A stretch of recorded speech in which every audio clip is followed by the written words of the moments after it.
Hi, this is Mike from Mike's Unboxing Reviews and How To, and on today's video we'll be taking a look at a cheap and cheerful RGB case from CiT. This is the CiT Flash Micro-ATX. Keep watching to find out more.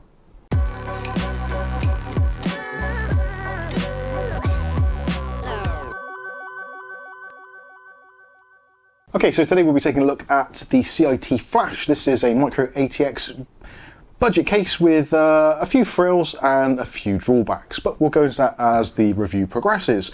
If you're looking for a cheap and cheerful Micro-ATX case for a budget build these days, for 40 quid, this actually ticks a lot of boxes. You get a bunch of fans included as standard, which are the rainbow RGB ones. You get 4 of them included as standard, 4 120mm fans. There isn't a dedicated RGB controller as such, and also you lack any RPM control, but it's not the end of the world. The fans aren't that noisy, as we'll see later on in the testing. But for £40, I think this offers a lot of options, especially in the times at the moment you want to be spending a lot more money on your processor and graphics card than you really do on your case. But again, down to personal preference, maybe by the end of this review, this may be the one for you. So as it says on the front of the box, so it's a Micro-ATX gaming case, excellent cooling options. We'll debate that later. 4 RGB rainbow fans included, as we said, and it's got 4mm tempered glass panel, both on the front and also on the side. And also there is water cooling support, again, albeit slightly limited. On the side of the box it goes into some of the features, which will give you a close-up now, so you can have a quick read through those. Essentially, yes, more of the same. Some of the more important things, so GPU or VGA support is cards up to 340mm. Maximum CPU cooler height is 155mm, so a little bit on the small side, but certainly most tower coolers of the 120mm variety should fit in there with little fuss. And also you've got both the box and the case dimensions there. Moving around onto the other side, so we get some more information about the specifications. So this one comes in black only. You've got the materials there listed, dimensions, etc., motherboard support. So it does do Micro-ATX, and of course it will do ITX if you see fit, although ITX motherboards in larger cases often look a little bit odd, but certainly if you want to, then you can do. Mini ITX boards generally again are more expensive than their Micro-ATX brethren, so if you are looking for a budget build, I would probably stick to Micro-ATX. In terms of storage, it says it's got 2 internal bays for hard disk drives, 2 for SSDs or 2.5-inch drives, and also you've got 2 USB 2.0, 1 USB 3.0, HD audio, reset switch, and 4 full-size expansion slots, and it goes there into more detail about the sizing. So this is the case itself, and as you can see, it is a pretty small case. Again, it is a Micro-ATX, so you would expect that, but there are 3 fans up in the front here. We've got a protective film on the front, so we'll take it off now. Nice peel, and that reveals the glass front. Now some of you are going to be thinking immediately, glass front, hotbox, this is not good. And actually I'm tempted to agree with you. In the standard configuration as this comes out of the factory, the fans are actually mounted in front of the metal frame, which puts them pretty much slap bang against the glass. And normally on most fans this would actually create turbulence effect and more noise, but they've actually included some pretty clever fans on here which are of a low static pressure, but also they don't make any noise even when you put your hand right up in front of them, which is unusual because normally you find fans kind of ramp up or make a lot of noise when that happens. These, I'm glad to say, don't at all. There are ventilation points which are kind of slightly discreet, so you've got a full ventilated section at the top, and also on both sides you've got these 2 large cutouts. Also as well on the bottom there is actually a grab handle which also doubles up as some extra ventilation. Taking the front panel off isn't as easy as some. It is on there pretty well, so we'll try and take it off without destroying the camera.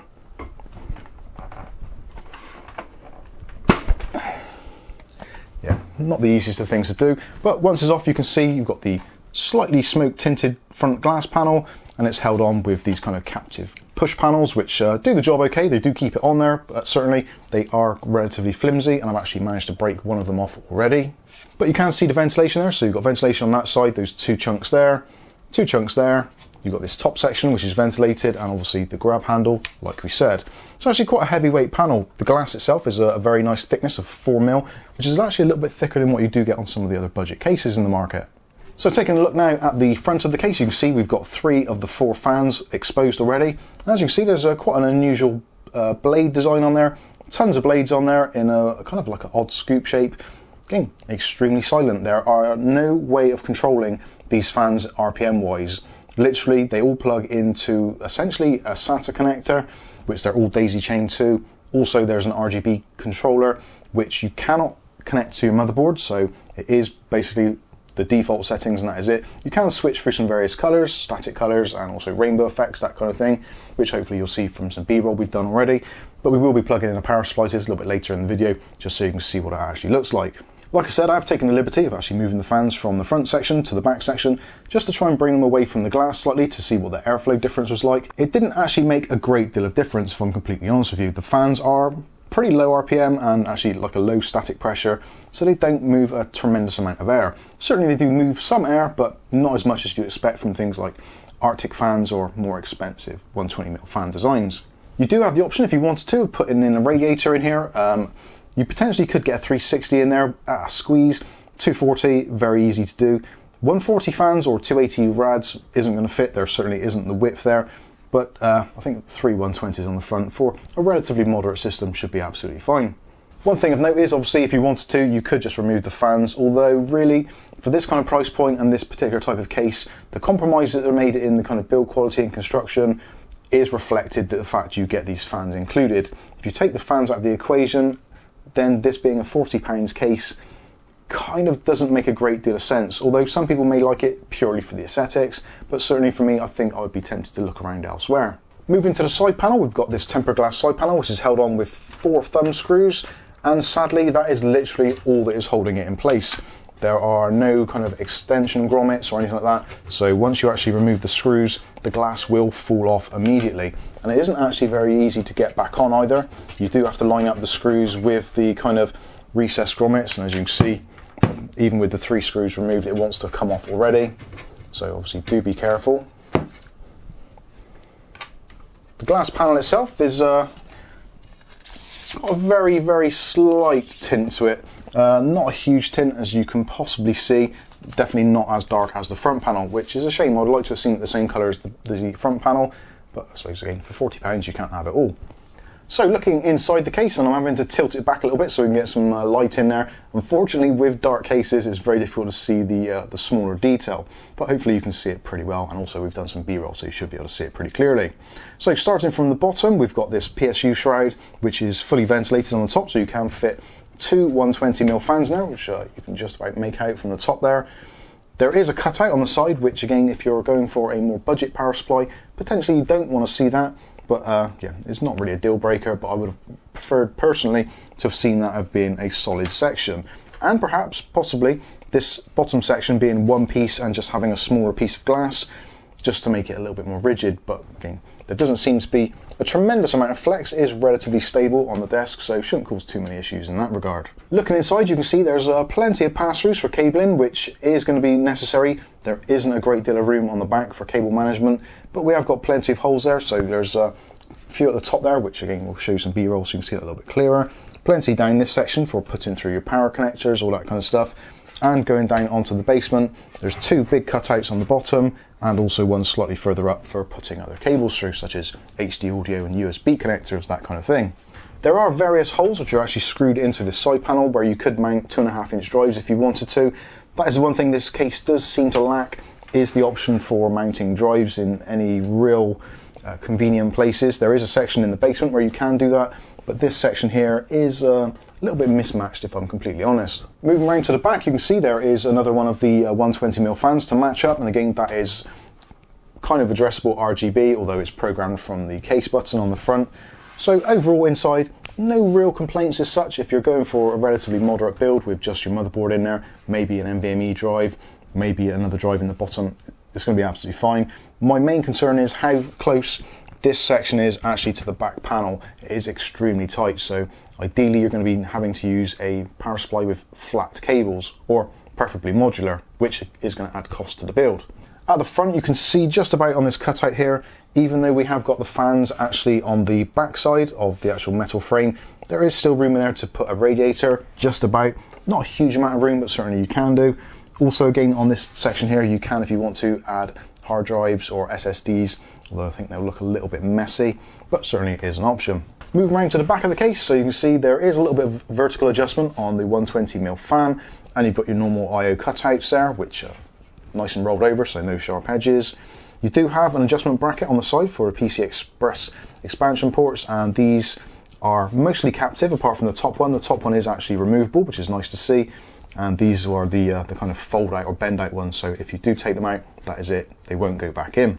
At the bottom you've got your power supply section, which is fine for standard ATX type power supplies. You could, if you want to, put an SFX one in, but they generally tend to be very expensive, so I would certainly go for a more budget based ATX version. Moving around to the back panel is completely flat, which may cause some problems because there, like I said, there isn't a great deal of room in the back here, and the panel itself is got a little bit of flex to it, a little bit more than I would like to have seen. There's no kind of real reinforcement other than the usual kind of rolled edges that we have there. Again, you may find it having to be put down on a flat surface to actually get the side panel on when you've got all your cables in the system. So looking at this back section, again, tons of cutouts, which is a really nice thing to see, and there's actually some tie-down points as well, which are in convenient places. Although, like I said, I can't stress this enough, this back panel is extremely close to the kind of back edge, and you'll be looking at roughly about 8 or 9 mil of clearance in the tightest points. Luckily, at the front here, there is a recessed channel, so most of your cabling will go through there pretty easily. Chances are you're going to have possibly a graphics card, if not an APU, and your main power connector going up through this section, so it isn't going to be too much of a problem. And luckily, at this bottom section, the basement is essentially pretty much completely open. Now, if you did put a hard disk drive in there, then that would go at this front section, power supply in here. So yeah, there's a lot of room in there for, if you don't have a modular power supply, of tucking cables out of the way. If you're using the power supply with ketchup and mustard type cabling, that will be visible through the ventilation section in the front. But again, this is a relatively cheap case, so it's not overly difficult to get a reasonably good power supply, such as the Cylon range, which we've reviewed, which you can check out up here, which are about £27 here in the UK for a 500 watt version with flat black cables, so should be relatively easy to manage, and is what we're likely to use in this build. Now let's take a look at the cabling. So I've again taken the liberty of adjusting the cabling because I've moved the fans on the front, and essentially all of this kind of stuff here is all from those addressable fans. So we've got one cable which goes to the front here, which is then daisy chained to this fan, which is then daisy chained to that fan, and so on. You get the general idea. You do unfortunately get quite a bundle of cable in there, but it does all terminate quite nicely into a single SATA connector. So that is literally all you need. Plug that into your power supply, and the control of the RGB is done from the button on the top of the case. So in that regard, extremely simple. Not much scope for expandability. You can't just add an RGB strip, that kind of thing. So ideally this is going to suit people with a motherboard, maybe a slightly older one or a budget board that doesn't have any integrated RGB or addressable RGB controllers. There is also a connector there, which is basically going to what is effectively the reset switch on the front. It is marked up actually on this tab with saying RGB in massive letters, so you can't confuse it very easily. But yeah, I would have liked to have seen this a slightly more elegant solution, something like happens in GameX cases and certain other cases where you've got a controller. Although saying that, you would be really pressed to actually find somewhere physically to mount a controller. You certainly couldn't do it on any of these panels here. You would only be able to put it in there, which would then reduce the ability of adding any hard disk drives, SSDs, that kind of thing in this section. Again, because of the way that it's all wired, putting any drives in here is going to reduce your cable management drastically. So realistically, you're looking at a single hard disk drive on the bottom or an SSD.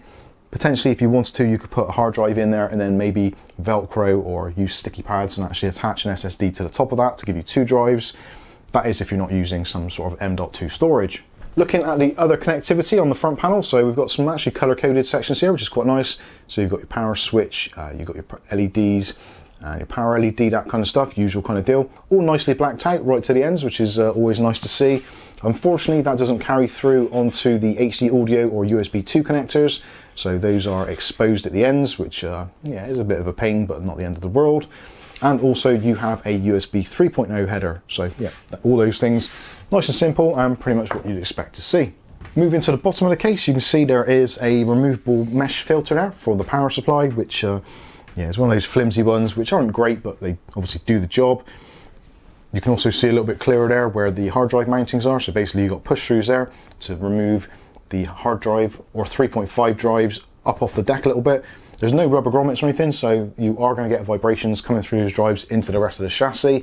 Although fortunately that will be mostly rectified by the nice foam feet on the bottom here. There's plastic legs but with the foam feet, and again it's one of those cases where when you put it actually on a desk you can move it around pretty easily and it doesn't leave black marks on the desk, which is great. That is often the case with rubberized feet, although they slightly do a better job of noise dampening. Moving up onto the roof section, so we've got a removable mesh filter there, as you'd expect to see, which is slightly small. They do say you can obviously add 120mm fans in here, 2 of them, one there, one there. They do also say a 240mm radiator, but due to how close this is going to be to your motherboard and also things like VRM coolers or RGB heat sinks, I think that is going to be a real struggle. I think actually 120mm fans in the top are going to be a struggle, to be completely honest with you, depending on your RAM and also your VRM heatsink, but certainly is an option. I think for most people it's going to be kind of use this in the stock configuration. It looks kind of pretty with the lights going and all that kind of stuff. And for £40 you can put it into a really budget build, and when you advertise it on Facebook or eBay or whatever, people look at it and go, yeah, that looks pretty nice, and they possibly won't be thinking of future upgrades and adding water cooling and that kind of stuff. Looking at the front I/O, so you've got a large power button followed by 2 LEDs for power and hard drive activity. Next up, you've got a button there, which normally would be a reset button, but it's been repurposed in this particular case for controlling the RGB lighting. Next up, there is a USB 2.0 port, a headset and mic jack, another USB 2 port, and a single USB 3.0 port. And for me, this is absolutely fine. 2 USB 2.0s is fine for connecting up things like headsets or microphones, that kind of thing. But if you want your faster data transfers, then obviously you can use your USB 3.0 for file transfers from USB sticks or portable hard drives. So there we go, we've got the case connected, well, just the power supply connected, and you can see the fans are going. And noise-wise, they're absolutely fine. I'll put the microphone right next to the case now so you can see what the noise levels are actually like.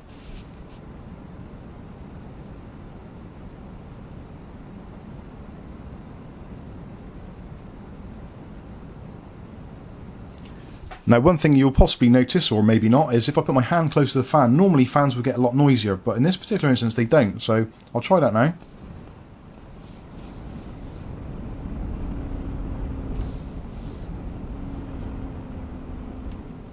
Obviously, if you try that with your own fans, do be careful, don't lose any digits, but you'll certainly notice most fans normally, when you put your hand up close to them, they ramp up and the noise increases because of the turbulence and the lack of airflow, etc, etc. These luckily don't do that, and I think actually just with the fans going in their normal state, you can hear the sound of air moving through, but they're not really obnoxious in any way, and they're actually relatively silent. This is with it fully open. Now we did notice, we did some testing with our fan meter to see what kind of airflow we get through here, and realistically it isn't particularly great. There isn't a lot of airflow going through. We registered around about 1 meter per second with it all completely enclosed, somewhere between that and kind of half a meter per second, which a meter of air per second is actually not too bad. Although if you're putting high TDP components in here, you may find it starting to suffer. There isn't a great deal of positive pressure, even though there are these 3 fans. Again, because they are relatively low static pressure, they don't really blow out a lot. But certainly they do look very nice, and even on our often rubbish camera setup, the lighting looks really nice. I put in the front panel on as well, which we'll attempt to do without breaking any more of the clips. And I think with the front panel on, actually, because of it slightly darkening, it actually looks really, really nice. You can see there is a very subtle difference in the lighting effect between the front and the side. With the side panel on, again, it's not a great deal different, but you certainly do notice there is a restriction in airflow. You can still feel there is air coming through, but again, because it's a very low static pressure, up here feels quite windy and it drops off very, very quickly. And as you get to about halfway through the case, you can barely feel any wind moving at all, which is lucky because I suppose you've got the fan on the back extracting air, so yeah, it's not the end of the world. I would suggest if you've got a particularly hot running processor, there may be an additional kind of stealthy black 120mm fan on the top there, just to try and pull some of that extra heat, and also because that will create a little bit of static pressure and pull more air into the front, which is always going to be a good thing. One thing I should have mentioned as well, it does also come with installation manual. You get some cable ties and also some mounting pillars, etc, and also some longer screws as well, so if you do want to mount some extra fans in this bottom section, then you can do. which for some graphics cards that's going to be fine if you're building this with maybe a slightly older GPU because you've picked it up cheap secondhand or something just to tide you over until you can get your GPU of choice. Then that's going to be really good. The airflow actually underneath the basement is pretty decent because it is relatively open, so having another fan here taking some of that air from the front bottom section, pushing it up, is going to help GPU temperatures a little bit. Okay, so let's wrap things up. So pros and cons. So pros, obviously, for £40 we've included fans for a Micro-ATX build, which actually doesn't look that offensive. If you're using this in a system with a relatively low TDP parts, maybe an APU system, that kind of thing, it's going to be absolutely fine. If you're using slightly older parts, maybe picked up an old FX 8350, then I think you're going to be heading for a world of trouble. It isn't going to be particularly good. But that is not the sort of market this is aimed at. This is aimed at budget builds. A lot of the manufacturers in the UK, such as CCL, etc., Scan UK, they actually sell this case and they often use it in their own builds, especially some of the lower end APU builds. So certainly it does get seen quite a lot here in the UK. Please let us know if you're outside the UK. Have you seen this case around or under a different guise? I'd be interested to know. So pros wise, essentially it's going to come down to the aesthetics and the cost. Looking at the cons, so the cons, airflow is limited, as we know. There's no expandability for the RGB. There's no fan control either, which in some cases may actually be a benefit. It's something else you don't have to play around with. You are going to be extremely limited when it comes to cable management space on this back panel, so that is going to also kind of influence what power supply you choose, that kind of thing. I'd love for them to make this just slightly wider, giving a little bit more room in the back there, and possibly putting in a fan controller with a different set of fans, but again, that would affect the cost quite dramatically, I think. So it comes down to, should you buy it? Well, I've bought one, so possibly yes.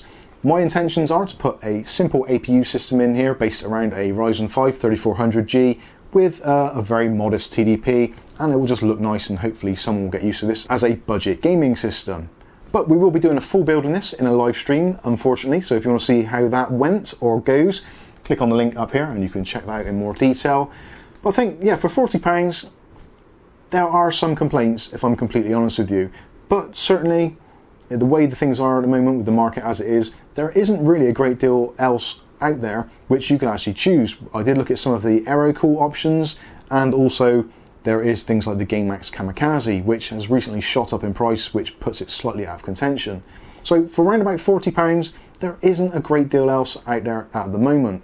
Certainly if you want to add another 10, maybe £15 to the deal, then that does open up a whole host of options. So for a budget of around about £40 here in the UK, you can actually do a lot worse. So let me know what you think about this one in the comments section, but in the meantime, I've been Mike, this is Mike's Unboxing Reviews and How To, and hopefully we'll catch you in the very next video. Thanks for watching.